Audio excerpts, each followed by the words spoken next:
Okay, praise y'all. I apologize for that. Just had to get back on. We are back on now. Um, yeah, we're back on.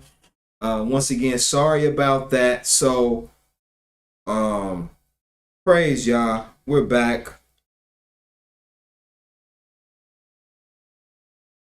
Okay. So now, what we're going to do now is we're going to go ahead and we're going to go into the other part of our lesson. Let's take a, obviously, maybe there was a break needed. Let's do a praise break. I'm going to read a poem that y'all blessed me with. And then we're going to take time out and just praise Yah. That's what we're going to do. And then we'll get into the lesson again. Praise Yah. Rest in his, Yah's will. Take hold of his mercy. Be saved by his wisdom. Be nourished by his laws. Praise Yah. So, take it out a moment. Praise report. Any praise reports? That could be in the place of testimony. This is praise report time.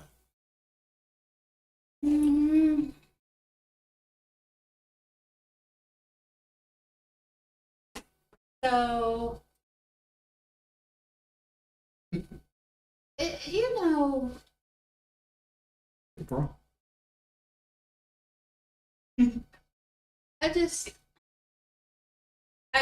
it's hard for me sometimes Mm-hmm. to try to rest. I understand what the scripture means when it says that anger rests in the bosom of fools. It is really hard for me sometimes to rest in my anguish or anything like that, or even sadness. I got some not so good news health wise my last couple of visits, and I try to be sad about it,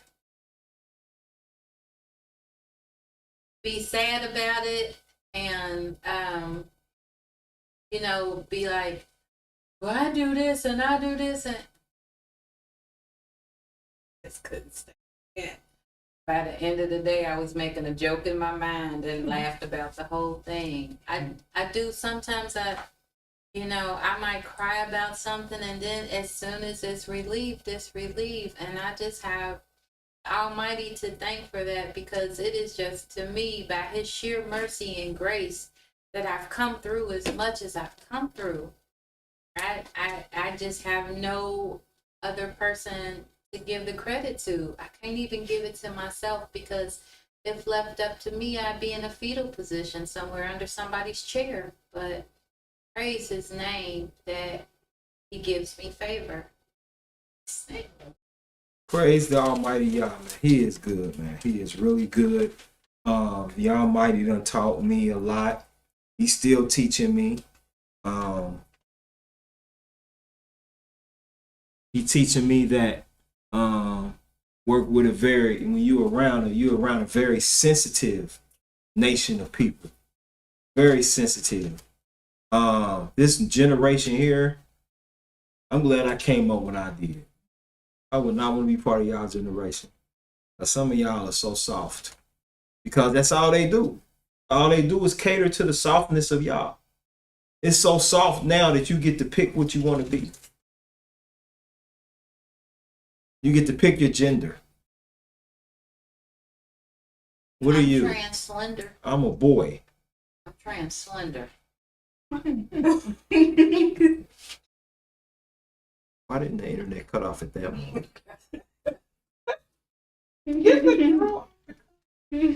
But now this generation is super soft. Like, even though I work with adults, I remember the days when I used to work with brothers. We could tell little jokes and laugh and have fun. It was like, oh man, you crazy. Now you say something, you make them feel uncomfortable. Now you can't talk. You go up to them and be like, man, I like your shoes. Sexual harassment. I said, are you serious? And companies companies are so scared of lawsuits that they'll be like, yeah, that's it. I just said the guy had nice shoes and he's a guy. I like his shoes. You know, you complimenting on people's clothes. Damn. But then when you don't say nothing to people and you treat them like crap, you know, now you just so mean. No, and it's even harder. I'm gonna be honest with you, it's harder for a man. In this society, it's harder for a man. It is. It's very hard. When you a man and then especially a black man. In this society, you can't compliment nobody without person thinking you want them. You know, you at work and be like, you know what, sister, you super smart. HR. I said she was smart. Well, you can't tell people they're smart. That borderline sexual harassment. You said, wow, are you serious? Yes. That borderline sexual harassment. Really? And as a man, you don't go around doing that to nobody else, but it's hard for men out here. Not to say it's not easy for women, but to be a man in these days and times, you can't say hi to your coworker. You literally have to walk in like, all he do is go to his desk. He don't eat lunch with us. He don't come to parties. No, I ain't coming to no party. You ain't about to have me in here having one too many eggnogs and have me on a picture with my shirt off and your panties on. You ain't about to have me on here and have me talking, mess up my family. See, I told you he was nasty. Look at him. Example. Yes, sir. My mom went to work one time and she came in and went to the back to go see all her coworkers before she started her shift. And then she was like, hi, guys. Next day, one of her coworkers complained to the manager, like, she said, hi, guys, and I identify as a Caesar or something like that. See? Exactly. Be like, what? And unfortunately, the boss got to be like, we don't have the bosses of old that was like, man, get over that. We got to, okay, don't worry. Okay, come here. Let me say, you can't say hi, guys. You can't, you subjected there.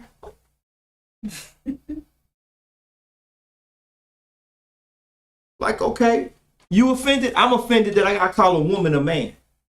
I'm really offended. Now, what we gonna do about that? Got a woman at the job that wants to be called Mr.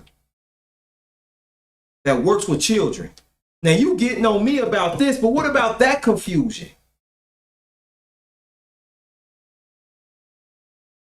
What about that confusion? But that's the world we live in. Elder Yoli was like, I'm humbled to be an elder. I would not want to be a young person in this day and time. I totally agree. And then but now I'll say this, and I ain't just saying this. Now, if I was younger, I want to be friends with Takari and Rory. I want to be friends with Takari and Rory. I would want to be friends with them if I was around this age, you know, because Kari is the cool, logical side, and Rory is the more not so cool, logical side. It's like a combination, but it fits.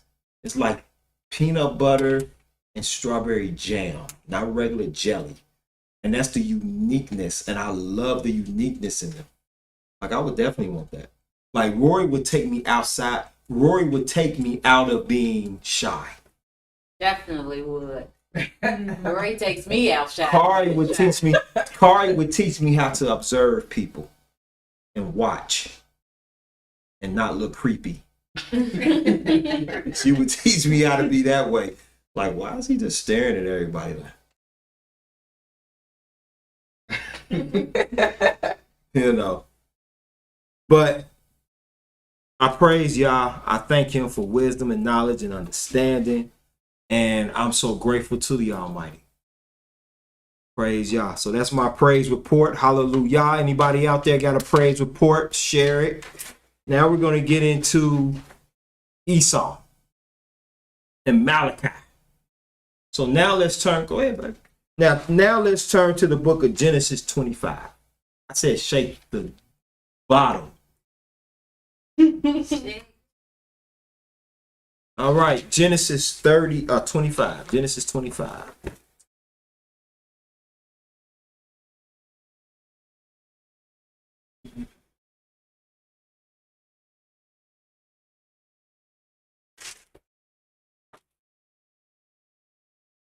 Now, when we read Genesis 25, we're going to go and finish Malachi chapter 1.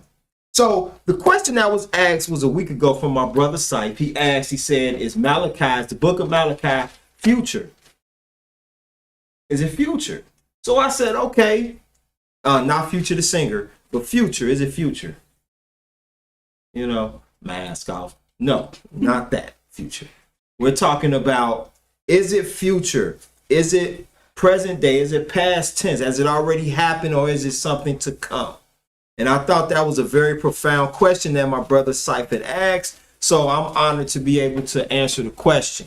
Now, we're in the book of Genesis because I think I read the first few sentences of chapter 1. So we're going to have to finish up chapter 1.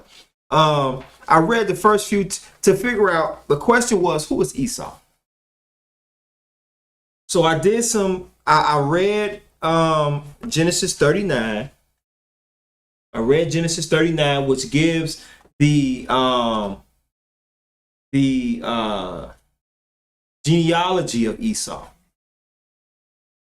And I wrote down the genealogy of Esau, and these are just some things we're going to discuss. Now, when getting to Genesis chapter 25, Kari, do you mind reading for me verse 24? Start at verse 24, please, in Genesis 25. So in Genesis 25, this is when Rebecca has Esau and Jacob. And when her days to be delivered were fulfilled, behold, there were twins in her womb. Now let's stop right there. There were twins in her womb. Twins in her womb. And they were battling. Sort of like a fat kid and skinny jeans. They were battling each other. Pick up at the next verse.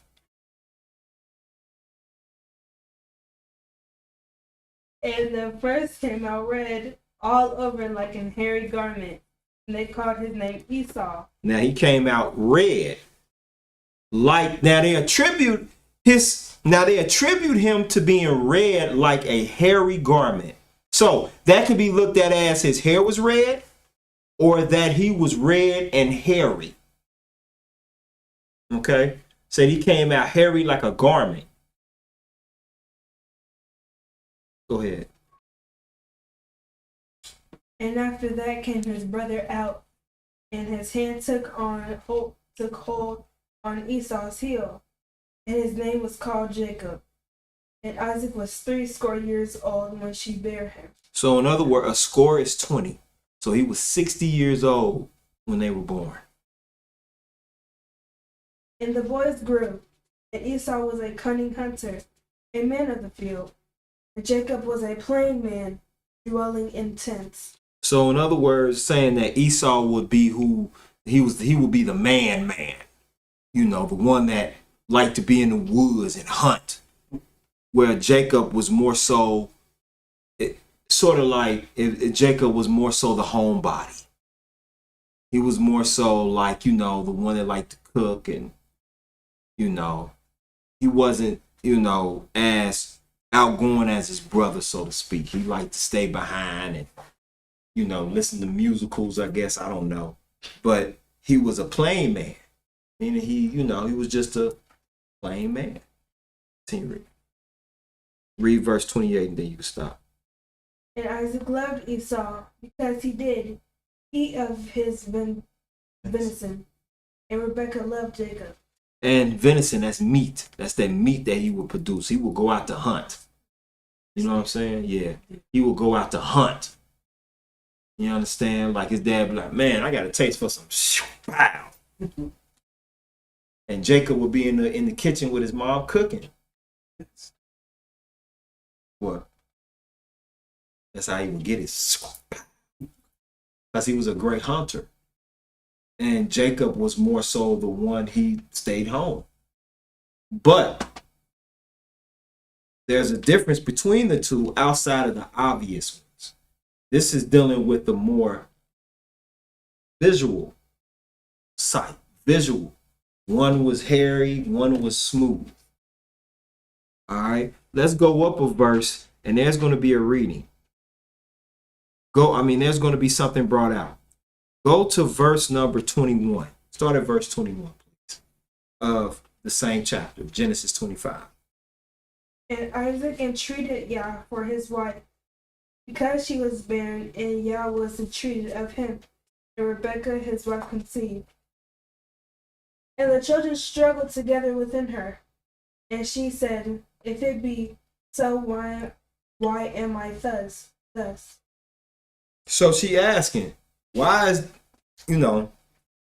are these babies struggling in my womb? Why is that? So she's asking this question. Continue reading. And Yah said unto her, 2 nations are in thy womb, and 2 manner of people shall be separated from thy bowels.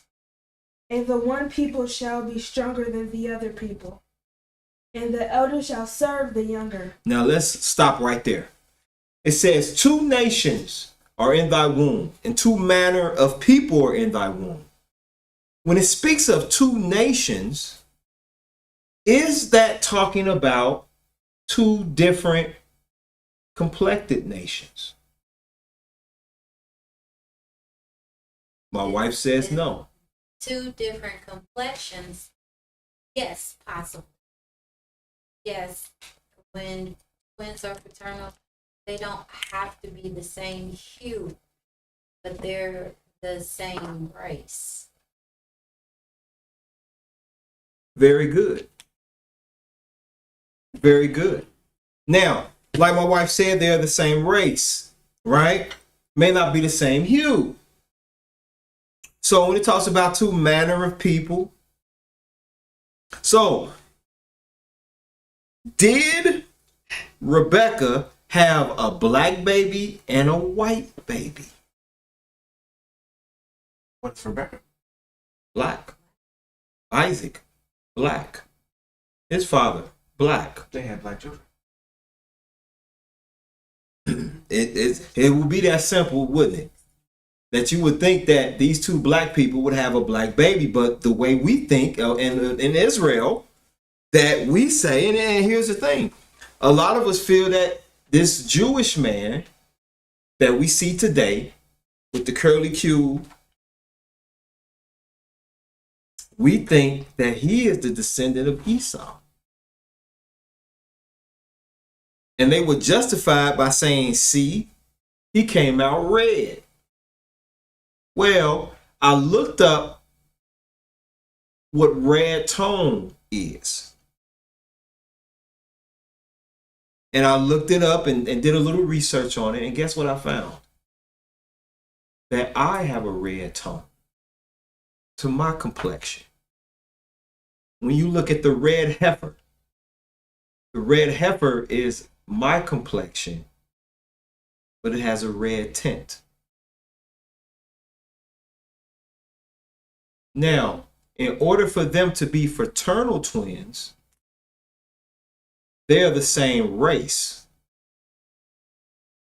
Now, the one thing that I didn't come across yet in my studies was, where did it mention that Esau came out cursed? Because to come out white, that was a curse. Or where did it mention that he came out with his flesh like half consumed? That was one of the things too in the scriptures. Talked about where there would be babies born coming out with flesh half consumed. That's number 1. That's number 2. Then number 3. Now, I'll stick with those 2. When did when did Esau's tribe become white? David the black man. Who? David. It said he was Rudy. Rudy is soft-skinned. And Rudy Not soft-skinned. red as well. Yeah. And that's the thing. Good points. Because if Good you point, go to love. 1 Samuel Mhm. 16 and 12, it gives a description of David.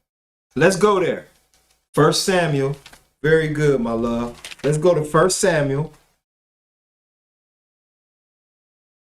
Now, everything that I'm saying is just to consider, just to really consider. 1 Samuel 16 and 1. 16 and 12. Thank you, love. In the book of 1 Samuel 16 and 12, and we're going with the color red. Okay? Praise Yah. Elder Yoli says, even if Esau would have looked Caucasian, not all of his children would look Caucasian. Only Gehazi had the curse of his people looking lepers. Good point, Elder. That's a good point. So let's read this, what that scripture my wife brought out. 1 Samuel 16 and 12. It reads, and he sent and brought him in. Now he was ruddy and withal of all beautiful countenance and goodly to look to. And Yah said, arise, anoint him, for this is he, ruddy. So That refers to, as red, there is another Admoni is red as well.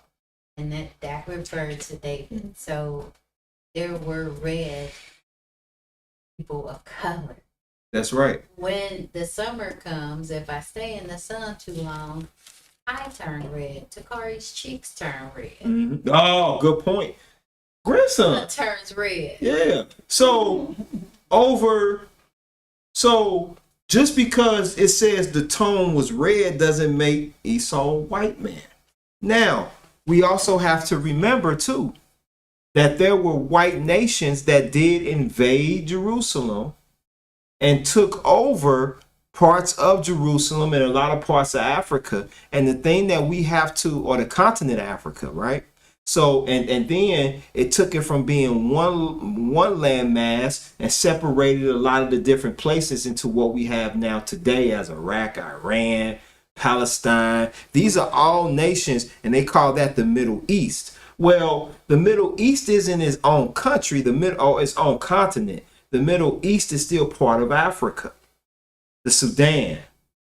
All these, and a lot of those Muslim nations are still part of Africa.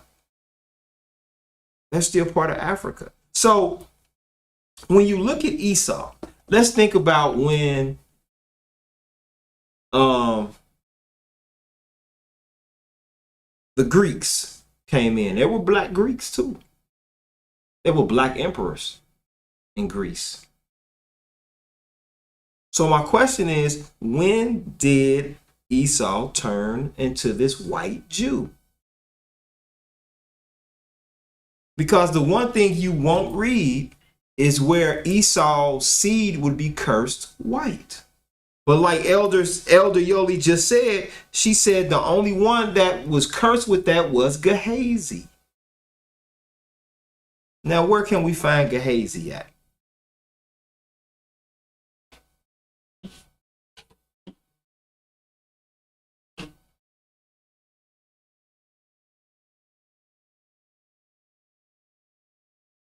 And why was Gehazi cursed white?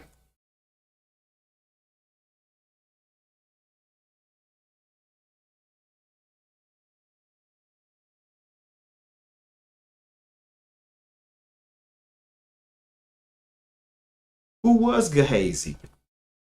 He was Elisha's manservant.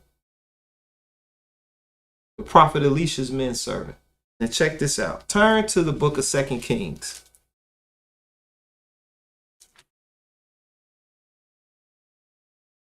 Turn to the book of Turn to the book of 2 Kings chapter 5.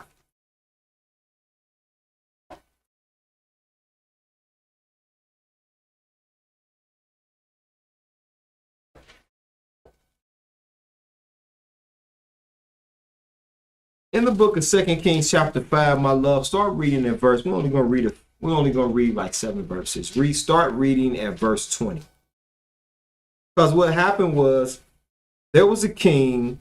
There was not a king, but he was a higher up. And he had got struck with leprosy. Right?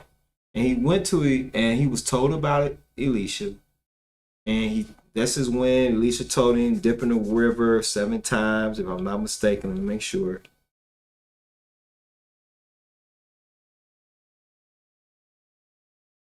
Yep, Naaman was his name. And what had happened was the leprosy was stripped off of him when he dipped himself 7 times in the Jordan. And he was kind of like, ugh, this nasty river. Look at this brown. He was like, yeah, go dip yourself in it. Okay. I dare you talk about the nastiness of a river and you walking around here with leprosy. Go dip yourself in it. Then when he did it the 7 times, he came out and he said it was restored back to him like a baby, basically. Like his skin was back. It was fresh. So then he offered Elisha gifts. Elisha said, no, I'm good. But then his Gehazi chased down Naaman and said, I'll take it. He said, no, my master said I could have it. So then he took it. And what ended up happening was, we're going to read about it. Start at verse 20, love. And if you just tuned in, we're in the book of 2 Kings, chapter 5, starting at verse 20. We'll read verses 20 to 27. But Gehazi, the servant of Elisha, the man of Elohim, said, behold, my master hath spared Naaman, this Syrian, and not receiving at his hands that which he brought. But as YAH liveth, I will run after him, and take somewhat of him.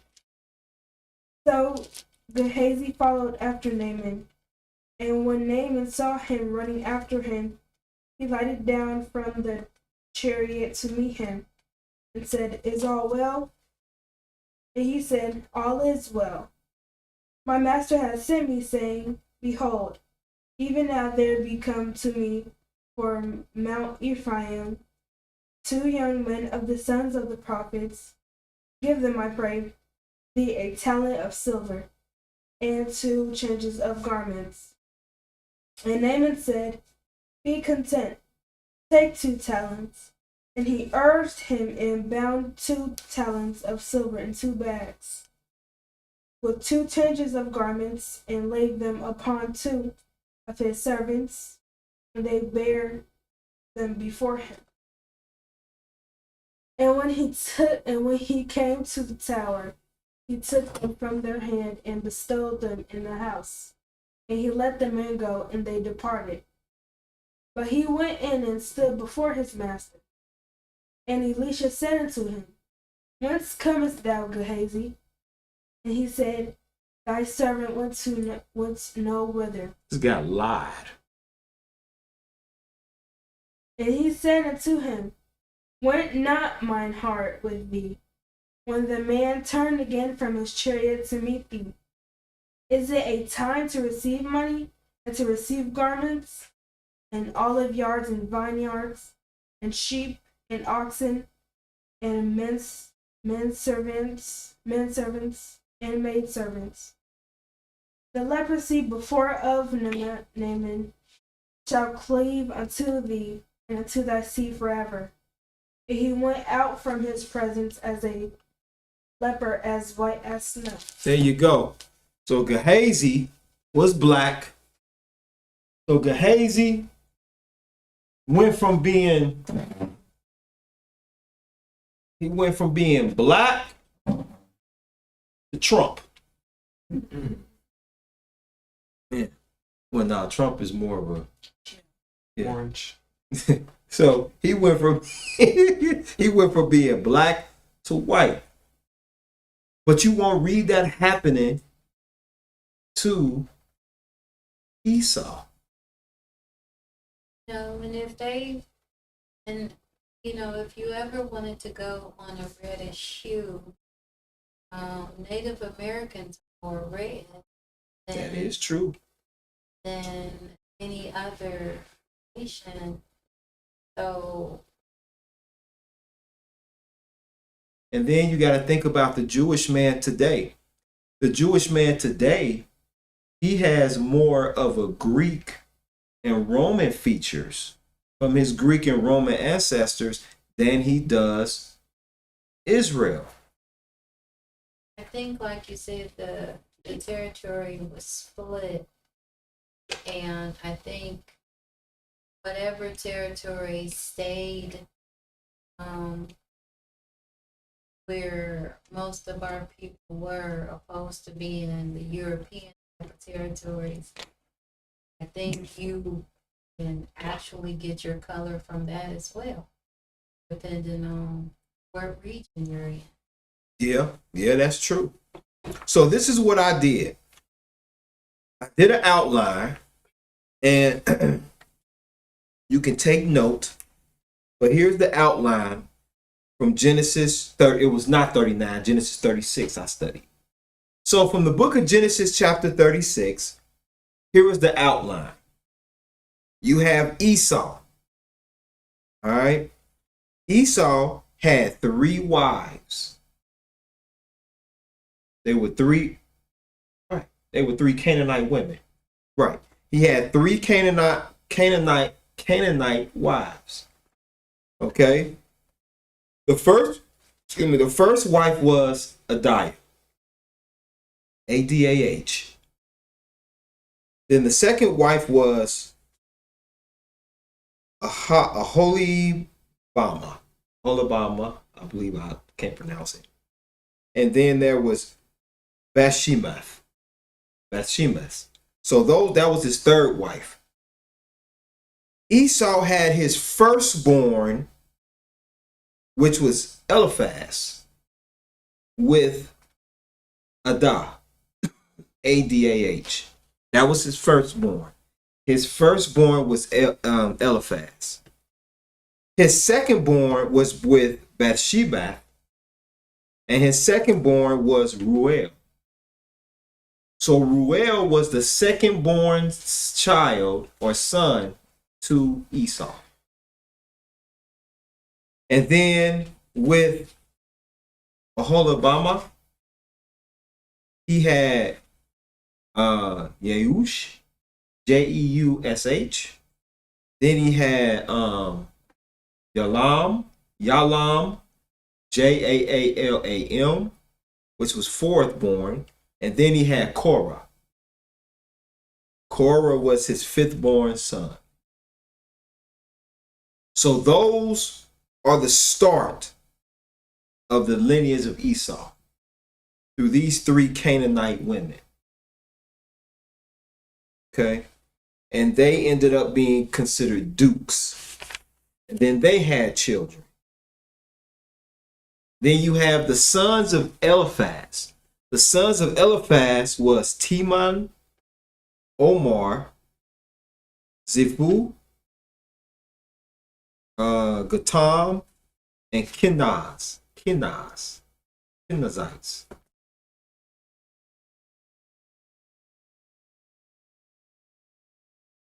And then Eliphaz had a concubine. Her name was Timnah. And Timnah gave him Amalek, the Amalekites. So the Amalekites is the grandson of Esau.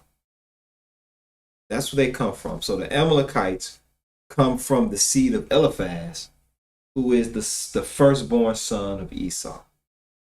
Now Ruel had sons as well. Ruel had his firstborn son was Nahath. And then he had Zerah, Zerah.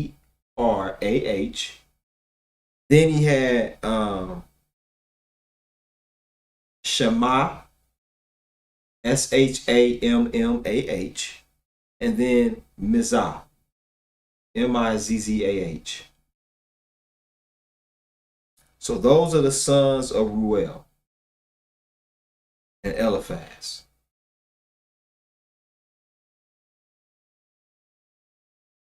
So basically, because you're saying that this Jewish man cannot be Edom because he hasn't been cursed. I'm saying that this man could not be Esau because he's not black. Some might ask, who is Esau? To be honest with you, I'm gonna tell you this. They say that there is a nation of Edomites that actually inhabited the land. They're over there to this day.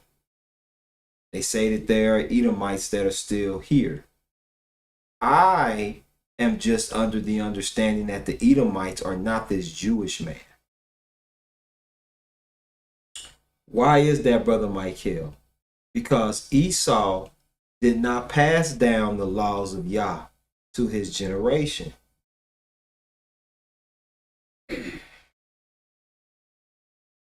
And Esau has a hatred. He had a hatred for Jacob because he felt that his birthright was taken.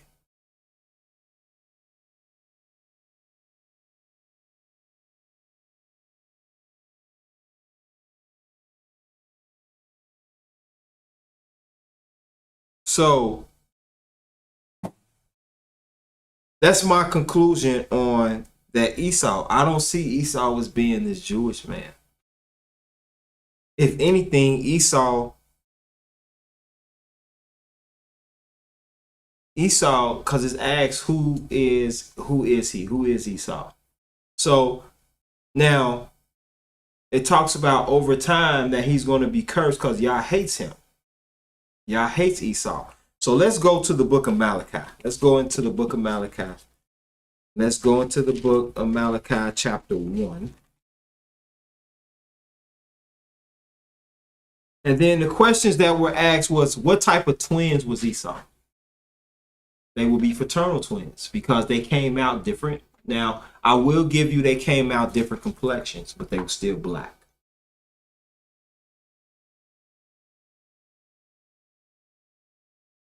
What? They may have came out different complexions, but they were still black. So in the book of Malachi, chapter 1, Malachi is right after the book of Zechariah. Zechariah is right after the book of Haggai. Good. All right. So starting at the first verse, my dear love, would you mind reading for me, please? Malachi chapter 1. The burden of the word of Yah of Israel by Malachi. I have loved you, saith Yah. Yet ye say, wherein hast thou loved me? Loved us. Was not Esau Jacob's brother? Saith Yah. Yet I love Jacob, and I hate Esau, and laid his mountains and his heritage waste for the dragons of the wilderness. Whereas Edom saith, we are impoverished, but we will return and build the desolate places. Thus saith Yah of hosts. They shall build, but I will throw down, and they shall call them the border of the wickedness, and the people against whom Yah hath indignated with. Indignation for, hatred. Now let's pause for just a second. This Jewish man, it seems like he's constantly flourishing. This Jewish man, they call him Jacob too, especially in rap songs. I go to Jacob for my jewelry. Like, he is the one that we go to when we need representation in court. So it seemed like that this Jewish man, his community is thriving. His community is thriving. So continue reading. Verse 5. And your eyes shall see, And ye shall say, Yah will be magnified from the border of Israel. A son honoreth his father, and a servant his master. If then I be a father, where is mine honor? And if I be a master, where is my fear, saith Yah of hosts? Unto you, O priests, that despise my name, and ye say, wherein have we despised thy name? Ye offer polluted bread upon mine altar, and ye say, wherein have we polluted thee? And that ye say, the table of Yah is contemptible. And if ye offer the blind for sacrifice, is it not evil? And if ye offer the lame and sick, is it not evil? Offer it now unto thy governor. Will he be pleased with thee, or accept thy person? Saith Yah of hosts. And now I pray you, beseech Elohim that he will be gracious unto us. This hath been by your means. Will he regard your person? Saith Yah of hosts. Who is there even among you that would shut the doors for no? Neither do ye kindle fire on mine altar for no. I have no pleasure in it, saith Yah of hosts. Neither will I accept an offering at your hand.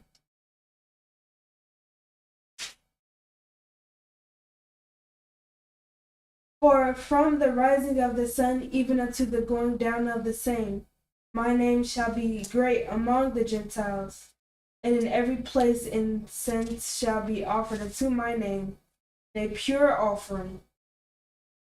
For my name shall be great among the heathen, saith Yah of hosts. But ye have profaned it, and that ye say, the table of Yah is polluted, and the fruit thereof, even his meat, is contemptible. And ye said also, behold, a weariness is it, and ye have snuffed at it, saith Yah of hosts. And ye brought that which was torn, and the lame, and the sick. Thus ye brought an offering. Should I accept this of your hand, saith Yah? Now, check this out. That right there. He's saying, you brought me this offering that's torn and ragged. Should I accept it? What if all you have to offer the Almighty is torn and ragged?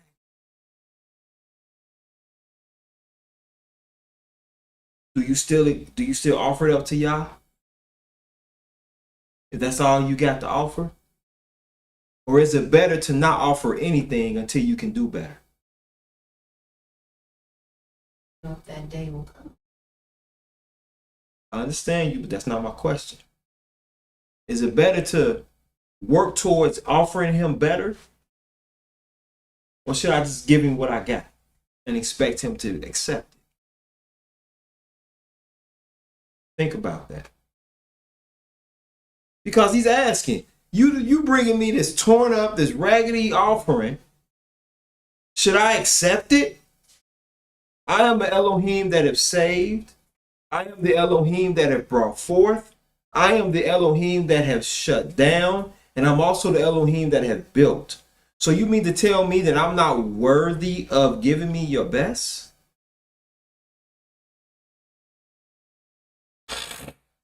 So it doesn't matter how we come and offer before Yah then, right? I'm asking, is that right? It don't matter then.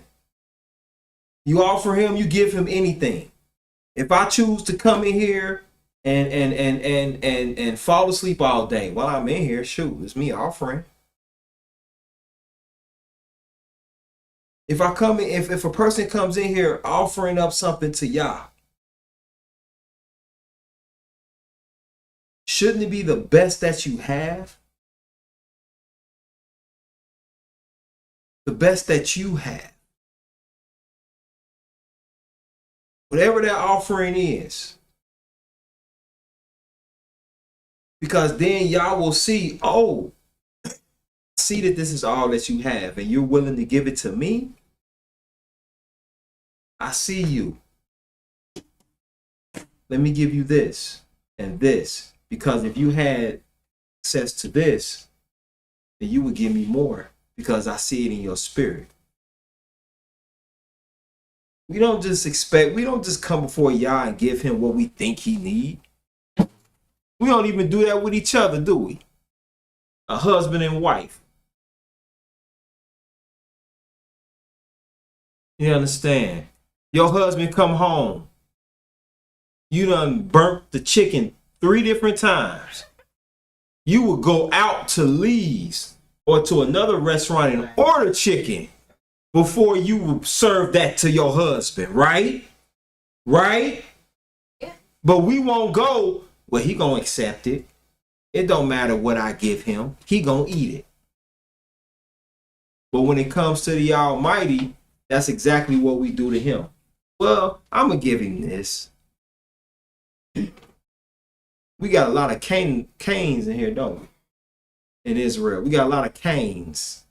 They get mad because of the blessing that we don't get blessed. But we be like, I got a half bottle of water. Here you go. But what can you expect? But that's what we do to people who are hungry on the street, don't we? People hungry, we be like, here, I got this sandwich. Homeless person might be like, nah, I'm cool. We fuss at them. You don't want this, then you ain't hungry. I don't want what your slob done been on. He be like, homeless, not an animal. Still a human. What you, here, take these chips. No, thank you. I don't know where your hands been. And as much as we like to touch stuff and then our mouths, we dig in our nose or coughed in our hand.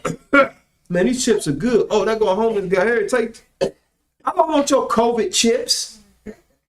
I don't want that sandwich that you done put your fingertips on and untouched. Cause you know, even when it's when you put it in the container, everybody done touched that sandwich. Here, let me put it in the container for you. You done touched it to fill the bread. I don't know why we do that. We just touch it, and then we close the top, and then we here. Take this. Take my half-eaten sandwich. No, thank you. And then we get mad when they don't. No, thank you. Thank you. You ain't really homeless. You don't want to take. No, I'm not going to take your slop. Yes, ma'am. You had your hand up.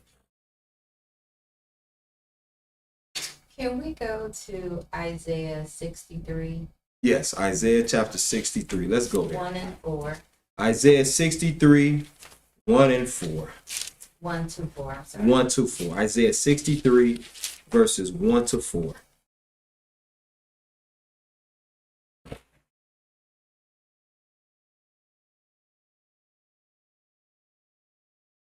My dear love, you can read. You got the King James Version?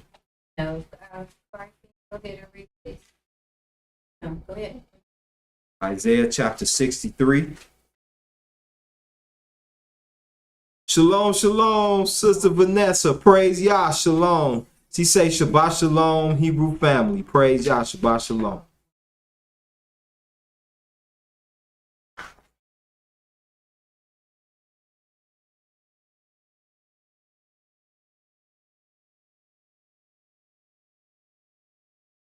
Who is this that cometh from Edom, with dyed garments from Bozrah?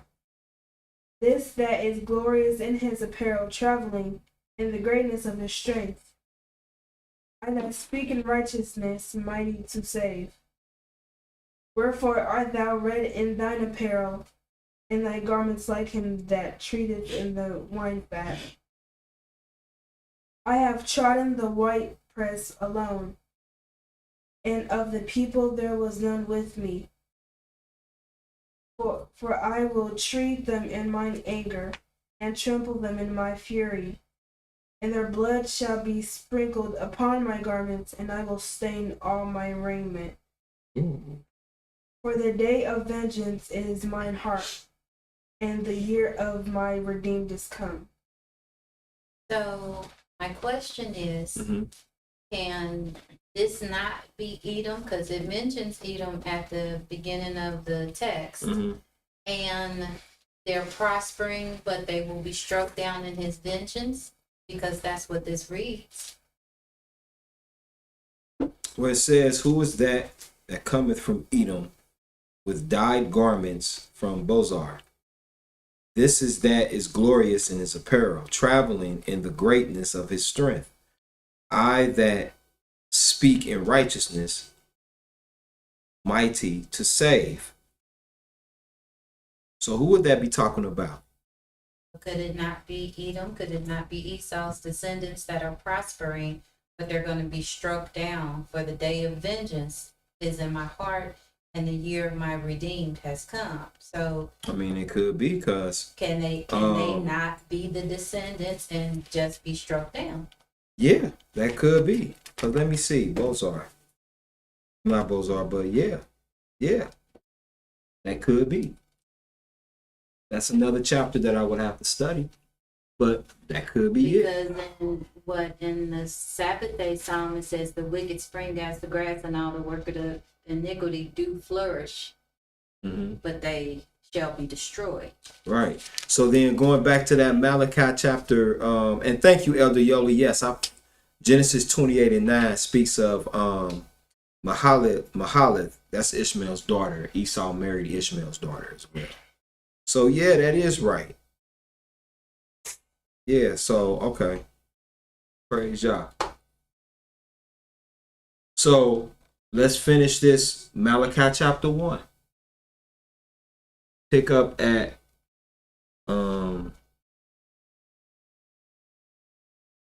verse 14.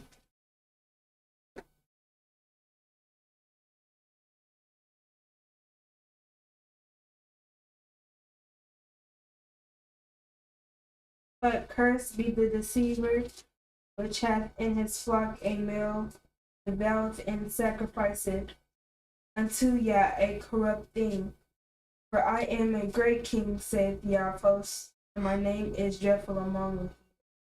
Praise Yah. Now let's go into chapter 2. So now we're going to go into chapter 2 of Malachi.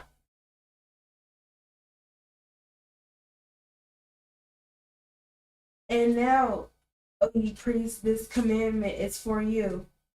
If you will not hear, and if you will not lay it to heart, to give glory unto my name, saith YAH, I will even send a curse upon you, and I will curse your blessings. Yea, I have cursed them already because ye do not lay it to heart. Behold, I will corrupt your seed and spread dung up on your faces, even the dung of your solemn feasts, and one shall take you away with it. And ye shall know that I have sent this commandment unto you, that my covenant might be with Levi, saith YAH. My covenant was with him of life and peace, and I gave them to him for the fear wherewith he feared me, and was afraid before my name. The law of truth was in his mouth, and iniquity was not found in his lips. He walked with me in peace and equity, and did turn many away from iniquity. For the priest's lips should keep knowledge, and they should seek the law at his mouth. For he is the messenger of YAH of hosts. But ye are departed out of the way. Ye have caused many to stumble at the law. Ye have corrupted the covenant of Levi, saith YAH. Therefore have I also made you contemptible and base before all the people, according as ye have not kept my ways, but have been partial in the law. Have we not all one Father? Have not one Elohim created us? Why do we deal treacherously, every man against his brother, by profaning the covenant of our fathers? Judah hath dealt treacherously, and an abomination is committed in Israel and in Jerusalem. For Judah hath profaned the holiness of YAH, which he loved, and have married the daughter of a strange Elohim. Yah will cut off the man that doeth this, the master and the scholar, out of the tabernacles of Jacob, and him that offereth an offering unto Yah of hosts. And this have ye done again, covering the altar of Yah, with tears, with weeping, and with crying out, insomuch that he regardeth not the offering any more, or receiveth it with good will at your hand. Yet ye say, wherefore? Because Yah hath been witness between thee and the wife of thy youth, against whom thou hast dealt treacherously. Yet is she thy companion and the wife of thy covenant. And did not he make one? Yet had he the residue of the Spirit. And wherefore one? That he might seek a Elohimly seed. Therefore take heed to your spirit, and let none deal treacherously against the wife of his youth.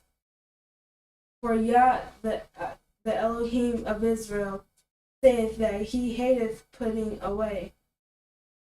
For one coveteth violence with his garment, saith Yah of hosts.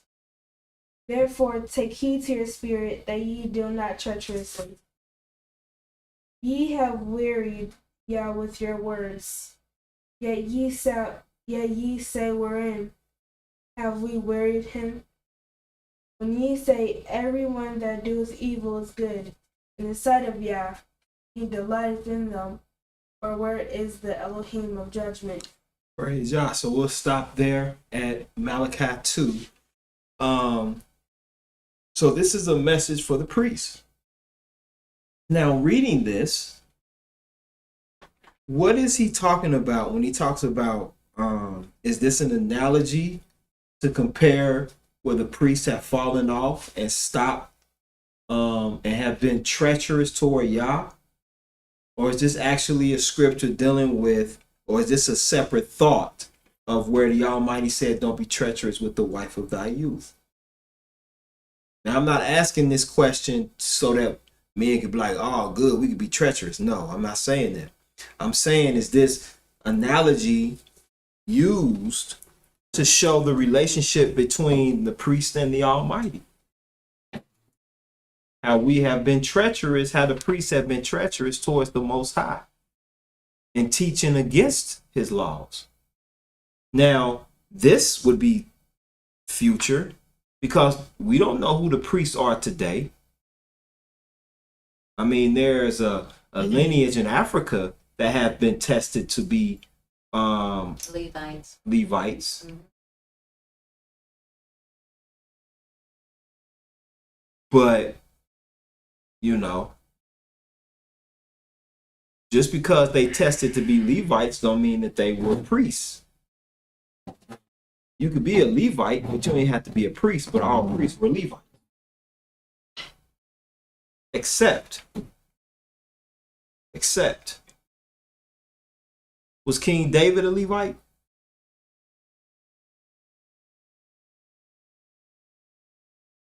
He had powers of the priest. He was able to eat the shewbread. That was something only for the priests. And then David had a son who ended up being a priest of Yah. That's in the book of 2 Samuel chapter 9. Let's go there. Let's see.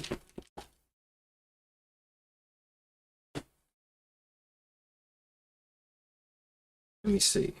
Let's see here. 2 Samuel chapter 9. Let me make sure I'm right. Let me make sure I'm correct.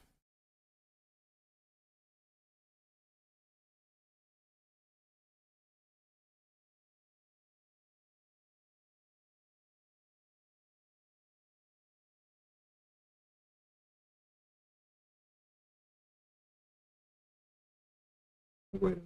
see.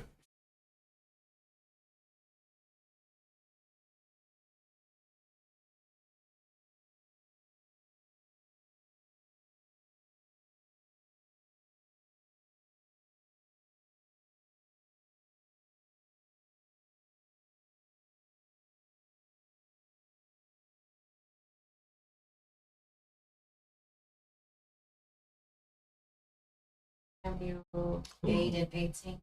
Yeah, yeah, yeah. I had to make sure. Let me see. Wait a minute.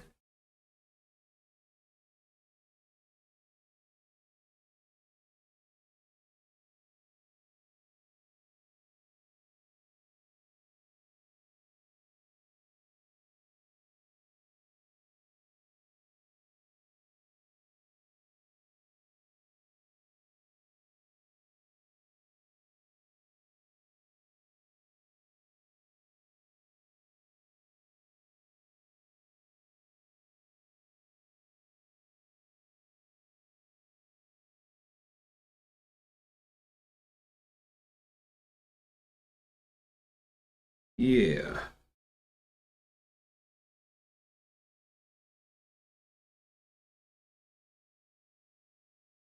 No, I think I was wrong. They were just chief men. They were rulers. They weren't. I apologize. I was wrong for that.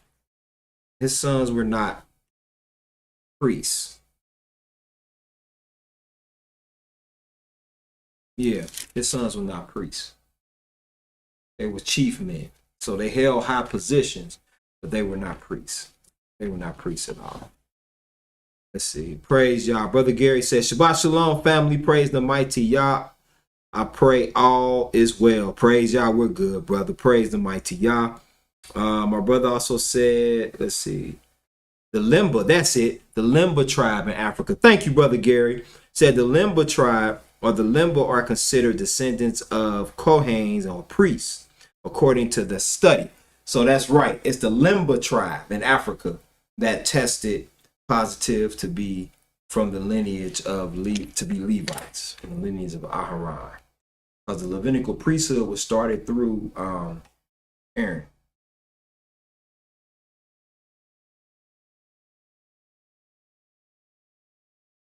Yep. Beautiful. What you see? Oh, no. No? Okay. All right. So what we're going to do is we're going to chill there. But as of right now, from what I'm studying right now, that that's something that I want us to meditate on is when did Esau, if Esau is this Jewish man today, when did he change? Because he didn't just, I mean, to change to be a white man, that's a whole nother, you know, your species is human, but you a white man.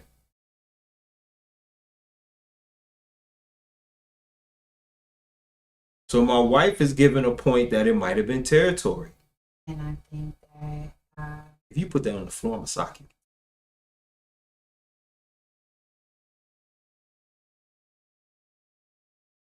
So yeah, that could be it.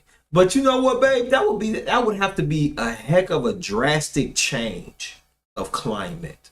Because Esau, it don't talk about him necessarily, you know what I'm saying, going high up in the mountains and, you know, because they still hold, because if you use the so-called Jewish man today, he still has, I mean, he has more like the olive tone skin, and that's more the Mediterranean type of look. But that could be. You can have the Jewish man here in America who has a cousin in Israel. It could be their first cousin, and their skin could be an olive tone, and this Jewish man could look plain white, and they can be first cousins.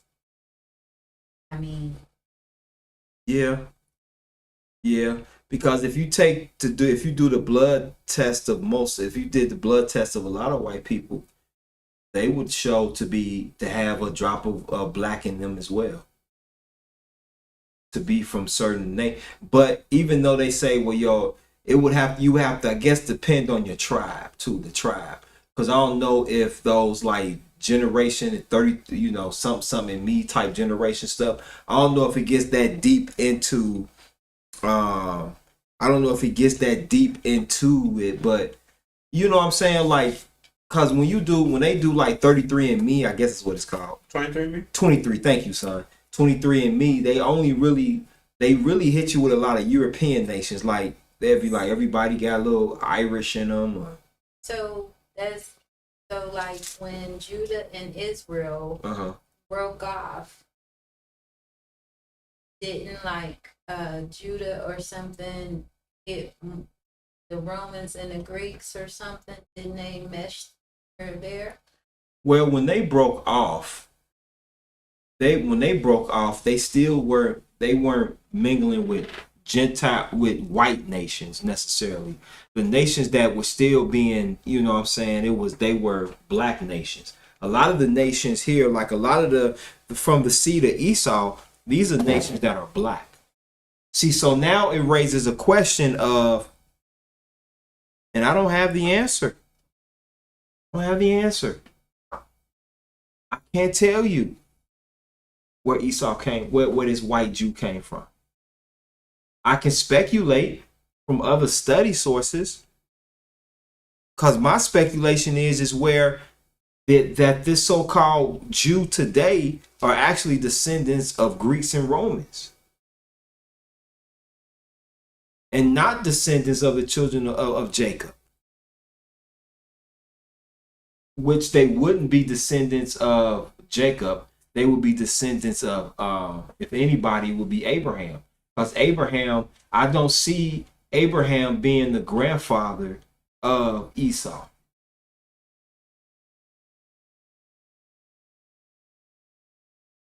I don't see that. Now let's look. My brother Gary said, right, we knew Esau language, etc. But according to Deuteronomy 28, 47 and 49, a nation whose tongue you would not know. And if anything, Hebrew is our language. Hebrew is a black language. You understand? So when they came, they didn't speak Hebrew. So that's how the alphabet and everything came into play, because they designed, that's when they started with all these, like if you look at the more modern day Hebrew, that came after we went into captivity under them. That's not, that new modern stuff is not old. The Paleo Hebrew is what we were speaking and what we were using during the time of, up until that, during the time of when our homeland was invaded. So I'm reading something that says, I'm gonna read these quotes real quick. No, baby. Let me read these real quick. And brother Gary Moore says, "Is who Yah would bring again us." And Elder Yoli says, according to Scripture, when the Israelites were in famine, their bodies were black. From the Holocaust, their bodies were white. It's true. That's true. When it comes to this discussion on who was Esau, my brother Gary also says we knew our brother's Esau tongue. We didn't know the European. That is true. We didn't know the European tongue because that was something fresh. Hey, what's up, brother Bonner? Brother Bonner says the Jewish man are Khazars from northern Russia. That I can see. I'm gonna be honest with you, brother B. I agree with. I would have to agree with that. I don't see this Jewish man, because the word Jew just means the land that was in. Those were those who inhabited Judea. It's sort of like a slang word, like Senzi. You know, I guess. I'm just saying. But yeah, I agree, man. that they are not, this Jewish man is not a descendant of Abraham or Isaac. Not the ones today.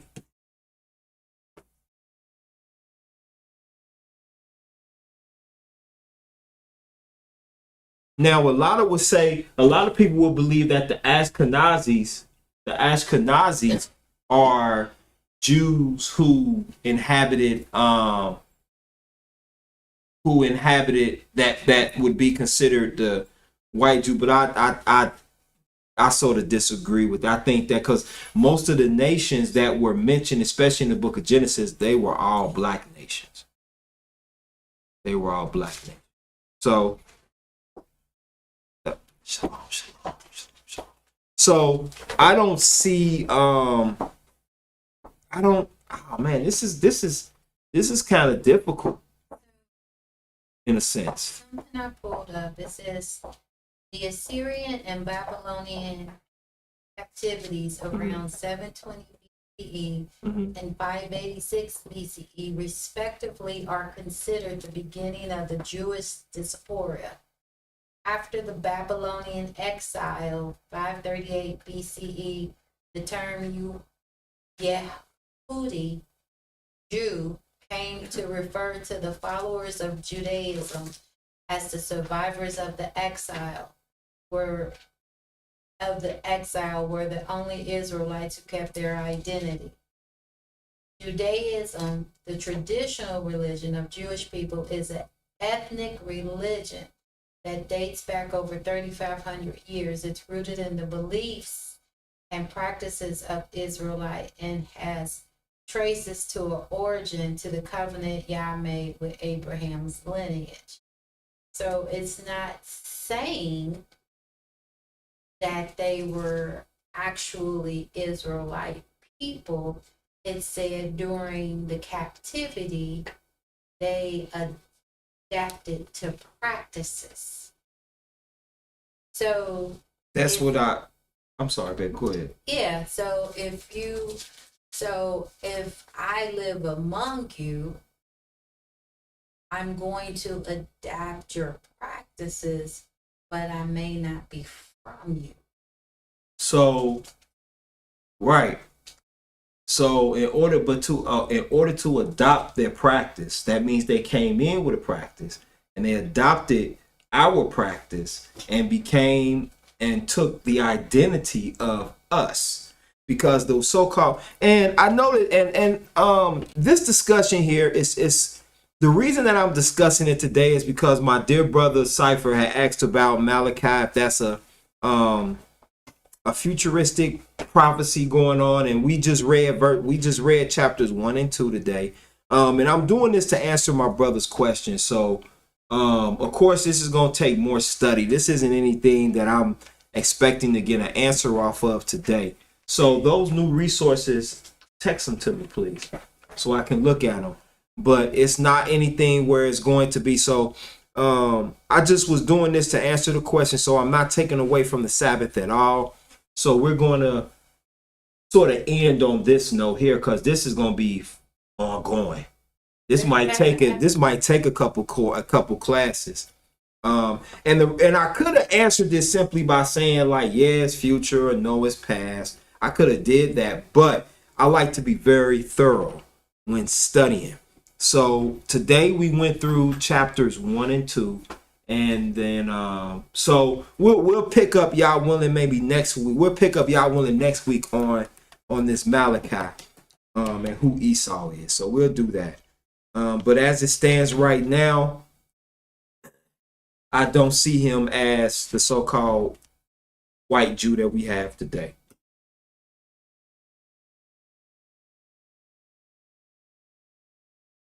All right, so now we're going to go into the seventh covenant. We're going to talk about the seventh covenant. Okay. Let's now turn to the book of Jeremiah.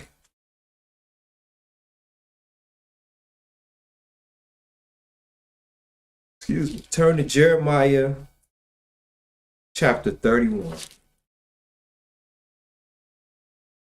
Now we're going to get into this covenant, the seventh covenant. which is going to be considered the new covenant. Is this talking about the New Testament?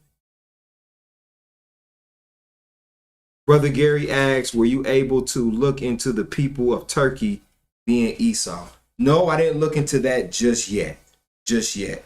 Because like, excuse me, I have it in my notes. We just haven't went as far. And I haven't been that far yet. That's why this particular lesson on who Esau is going to be for, and really getting in depth with Malachi is going to take some lessons, a few lessons, because I want to make sure I have everything in order. So I haven't done it yet, but it is in my notes, Brother Gary.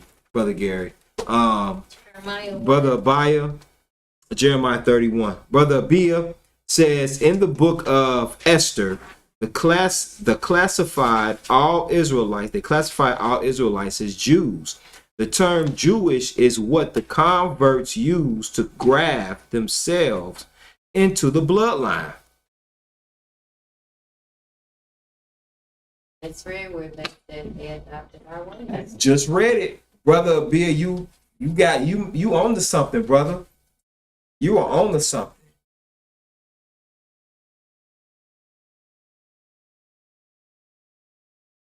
Wow. It's so much, listen, it is so much in scriptures that we haven't even really touched the surface. We done spoke about it and skipped over it.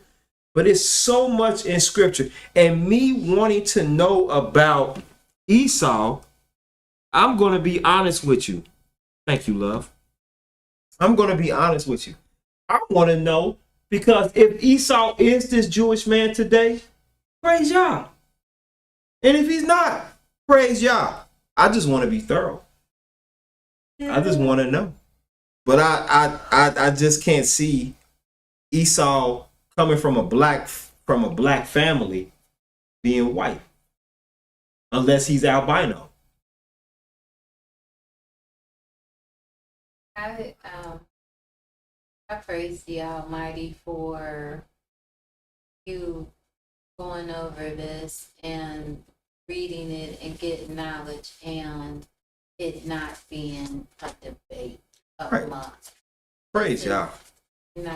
That's so great. Praise Yah. Because like I said, my thing is I'm a teacher, but I'm also a student. So I have no problem saying, well, let me go back and look at that. Just like when the elder Yoli brought out that in Genesis 28 about the other wife that Esau had. I didn't even consider her. But Elder Yoli went back and said, hold on now. She said he did marry another wife. And he was the daughter of, because I mentioned 3, so this is the 4th one, who was the daughter of Ishmael. She was an Ishmaelite. So I didn't even consider her. So I love learning and growing. I mean, that's what and Brother Gary Moore, like he said, the term ish. So the suffix ish does mean like. So when you say Jewish, that's not saying that you're actual descendant. You're taking on like you just read. Go ahead, babe. So wait a minute. Uh-huh. They had pause when Moses got with an Ethiopian woman. Mm-hmm. They took pause only because of her, I'm imagining her skin tone, because Moses was able to ask for an Egyptian because, even though he wasn't or whatever. So would it not stand to reason that pause would have been taken if Esau was a white man being in that land, marrying one of those women? Oh yeah, it definitely would have been a pause there. So that in and of itself, That definitely would have been a pause there. But the thing with the reason that they had a problem with the Egyptian was she wasn't Hebrew, not necessarily her skin tone. you know what? She might not have been Hebrew, but She saved him. she saved his tail, didn't she? She saved him. Sure did. Because he was about to go down Yeah. for that circumcision. Yeah. And she wasn't Hebrew. And y'all want to get on her. But look. Yeah. He wouldn't. Yeah. There Said wouldn't have your been no brother Moses. did That's you. right. That's right. So what we're going to do is we'll go over this seventh covenant, and then we're gonna dip back around to who was this Esau? Who was Esau? So we'll come back to that. Y'all willing? We'll come back to it. Y'all willing next week about who was Esau. All right. So now let's get into the seventh covenant. Okay. In the book of Jeremiah 31, I'm going to start reading at the 31st verse. Or can you read for me, love? Okay. 31st verse. Mm-hmm.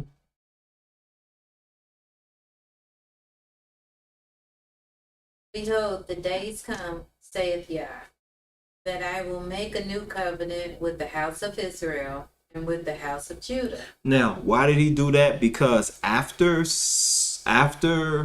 Solomon, the house of Israel and the house of Yehuda was no longer under one roof. They split. Because during the time of Solomon, it was peace. But then as time went on, and when Solomon passed, then guess what? Boom, the houses split. So now this is talking about a new covenant. Not according to the covenant that I made with their fathers in the day that I took them by the hand to bring them out of the land of Egypt, which my covenant they break, although I was an husband unto them, saith Yah. But this shall be the covenant that I will make with the house of Israel after those days, saith Yah. I will put my law in their inward parts and write in their hearts, and will be their Elohim, and they shall be my people. And they shall teach no more every man his neighbor and every man his brother, saying, Know that Yah, for they shall all know me, from the least of them unto the greatest of them, saith Yah. For I will forgive their iniquity, and I will remember their sin no more. All right, so that's the seventh covenant, is the new covenant. The new covenant is there to, and it's going to be where it's going to be established in us. We won't need this anymore. It's going to be inside of us. So once again, I think this is where we're going to return to being that spiritual people again. Because right now we're led by carnalness, and we're led by other things other than a right spirituality. You got a question? We are Jeremiah. Yeah. Jeremiah 31. Yeah. Yeah. So, say You It was and 31. It was Jeremiah 31, and I had read 31 to like 34. Mhm. Now, Brother Gary also said that Esau had his own land east of Canaan. If I'm not mistaken, Turkey, the mountainous region of Esau, is east. Very interesting study. That's it. Praise Yah. I will let you go, Maury. Praise Yah. Praise Yah. So good. So, and let me say this too. 'Cause like I said, this study of who Esau is, it does not have to just be me. If you have other things that you would like to throw out there, like, hey, did you consider? Like my brother Gary asked me, he brought out the fact of studying those that inhabit Turkey to this day. So I'm going to do that. My brother Abia brought out the fact in the book of Esther, the Jews, and he brought out that fact of, hey, you know, we were called that. You know what I'm saying? Then my wife had brought out some points. So this can be a collective thing, because I'm gonna tell you, I need help in studying this with Esau, because it's so ambiguous. Tree, Yeah, it's so ambiguous. Like I went on and I'm like, okay, well, let me sit here, and I studied it and I looked at it. It took me a few days to put this together, but I thought about it. I said, man, it's still more. It's still more, and there's not a lot of definite answers. So it behooves to research. Because I just don't want to believe that Esau was white. And it is taught that Rebecca had a black son and a white son, and I refuse to believe that. Now, over time, could the pigment have changed? Of course. Of course. And my wife has been saying that of course the pigment could have changed over time. But do I believe he came into the world a white man? I don't. And there's no evidence. Because it said David was Rudy. But a lot of people would attribute that because also Rudy could also mean too his complexion. I mean, not complexion necessarily. Well, his complexion. It's not his color necessarily. Like it was a real pure color, like Rory. Rory's complexion is very nice. You know what I'm saying? No pimples, no bumps. It's just like airbrushed. You know what I mean? So yeah, no. Now that's one thing that I'll say. That if I'm wrong, I'm wrong. And I'll admit if I'm wrong, but I don't believe Esau was white. I don't believe he came into the world white. You understand? That would have been a heck of a shock. Because think about it. Jacob and Rebecca black, and they got a white son. I don't think Isaac would have been as accepting to Esau if he was a white man. Born into white. A red-headed white man, and you got this black son, Jacob, and Isaac knowing what a cursed person looked like and who he'd have been like, what is this? And people will say, well, there's two nations. Just because there are two nations in her womb don't mean it's two different colors. Outside of being black, in other words. The Philistines are different from the Girgashites and the Babylonians. They were all black nations and they were different nations. And Esau is of a different nation because through him came the Edomites. Just like Ishmael. Ishmael came from Hagar, but Isaac came from Sarah, and there are two different nations. You have the Ishmaelites. The Ishmaelites are who you would consider now the descendants of them would be who you would consider the descendants of Islam.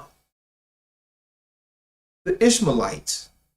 They came from, but they were still black. They were still black. It's hard to believe that a large portion of the continent of Africa was predominantly black because everything is whitewashed now. Everything is so white. And there was a study done that said by, I don't know if it was 2035 or 20 something, 2035 or 2045, something like that. They're saying that in a minute it won't be any of this pigment. It'll be lighter. Over the time, get lighter. So please, my brothers and sisters, I'm not talking against any, you know what I'm saying? Like, just listen to me. Keep the lineage alive, man. Keep dark skin in, man. Don't, in a minute you ain't gonna be able to tell, are you white? Or are you black? You understand? Brothers, be with our sisters. Let's work it out. Sisters, stay with these brothers. Let's work it out. My brother Gary also said, we also read Genesis 36 last week. He mixed with a lot of black nations as well as Ishmael children, which inhabit much of the Middle East, ruling nations. Esau was a rolling stone. Yes, he was, brother. He was a rolling stone wherever he lay. That's right, brother Gary. He was a rolling stone, man. I couldn't have said it better myself. Esau was a rolling stone. He was, he had father issues. He was angry because he missed out on a blessing, but that just goes to show he didn't know. He didn't know. So, all right. So, are there any other comments or questions? All right. If not, we're going to go ahead and adjourn class. This was really good. I thought this was really good. So y'all willing, next week we'll come back with Esau. I'll know to look at the Esau that lives in Turkey. I'll look at them and research them. Y'all willing this week, and then we'll come back and talk about that.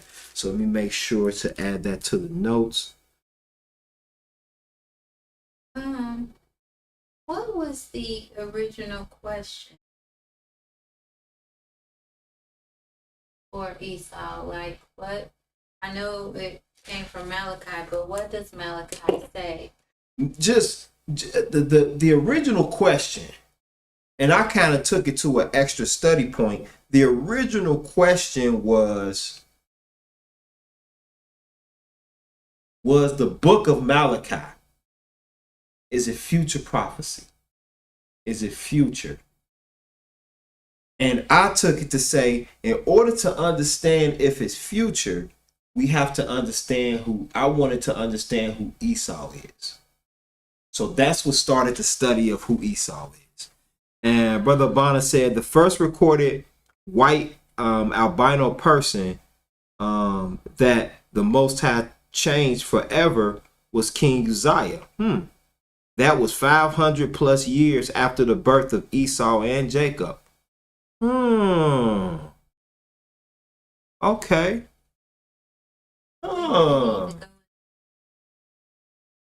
Obadiah, because Obadiah has some prophecy. Okay, so let me look in the book. I'll look in the book of Obadiah too.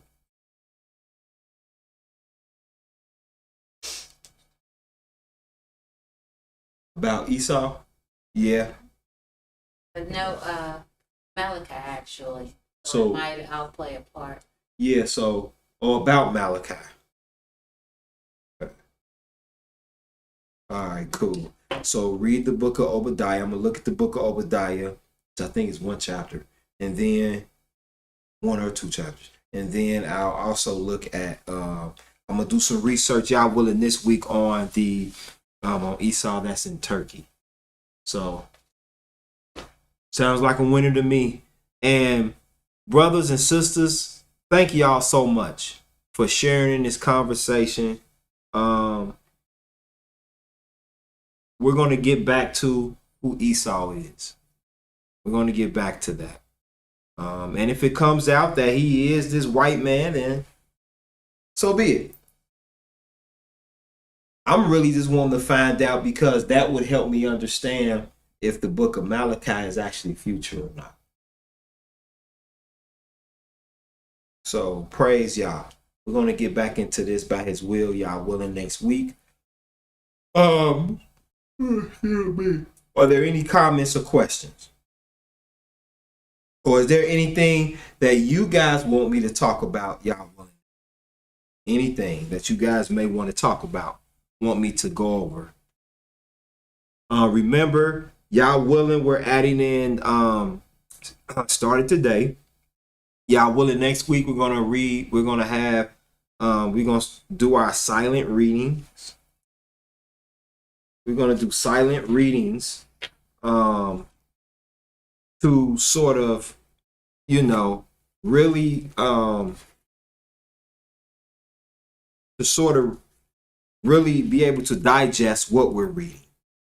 And then we'll discuss the scripture. So y'all willing, the next silent reading will be Psalms 71. So we'll read Psalm 71, y'all willing, next week. That'll be our next. We'll finish it out because we started it, but we'll actually read it. So it'll be a silent reading, a silent meditation, and then it'll be live, and then once we read it, then we'll go over it as a class. Is that cool with everybody? All right, praise y'all. All right.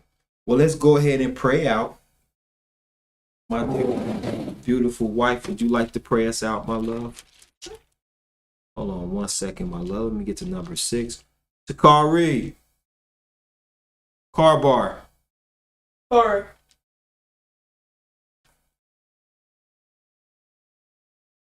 go ahead and pray out.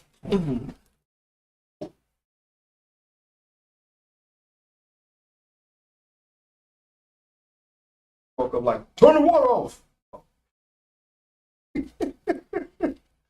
All right, we're going to pray out. And after my wife does her beautiful prayer, I'm going to read number 6. Most gracious, righteous Heavenly Father, we thank you for another wonderful Shabbat day. Father, thank you for allowing our message to reach not only your ears, but the ears of the people so that they could contribute their understandings and the knowledge that only you have given them.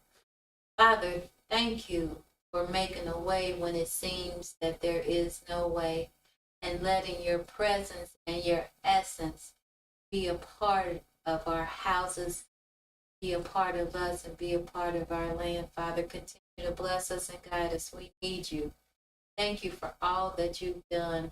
Please forgive us of any faults, any secret faults, or any indiscretions, Father, because it is your love, mercy, and grace that keeps us going. We praise you, your holy and righteous name, and we thank you. Hallelujah. Hallelujah. Numbers chapter 6, starting at the 22nd verse, it reads, And Yah spake unto Moses, saying, Speak unto Aaron and unto his sons, saying on this wise, Ye shall bless the children of Israel, saying unto them, Yah bless thee and keep thee. Yah make your face shine upon thee and be gracious unto thee. Yah lift up your countenance upon thee and give thee peace. And they shall put my name upon the children of Israel. I will bless them. May your name be upon us, Yah. Thank you for your holiness and your righteousness. We thank you for another beautiful Sabbath class. Thank you for the knowledge and the wisdom and understanding that you give us. We thank you for being our protection and our guide.